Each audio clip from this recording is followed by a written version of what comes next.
مقاومت مقدس ما تا رسیدن به پیروزی. د مقاومت جبهې د قماندان حسیب پنشیری وژل کېدل یو ځل بیا د احمد مسعود تر مشرۍ لاندې د دې جریان د پوځي ظرفیت په اړه پوښتنې راپورته کوي. د ترسپرس د معلوماتو له مخې حسیب له هغو محدودو کسانو څخه و چې احمد مسعود د خپلو مهمو پوځي پلانونو د عملی کولو لپاره پرې حساب کاوه.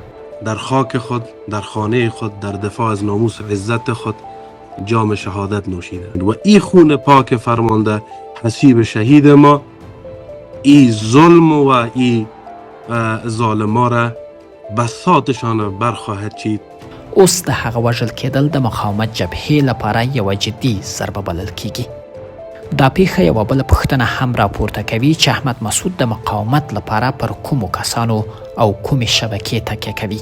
د مقاومت جبهې منتقدان وایي چې په دې جبهه کې یو شمېر کسان د جمهوري نظام پر مهال هم له بېلابېلو تورونو سره مخ وو. حسیب پنشیری هم هغه مهال پر وژنې، باج اخیستنې او په غلاو تورن شوی و. د هغه وخت امنیتي ادارو د حسیب د نیولو هڅه کړې وه، خو په بېلابېلو دلایلو هیڅکله ونه نیول شو. شاید با 2-3 نفر 4 نفر نیروی کشفی بسیار خوب اجرا شود. اوس د حسیب پنشیری وژل کېدل د مقاومت جبهې د پوځي ظرفیت د کمزورۍ څرګنده نښه بلل کیږي.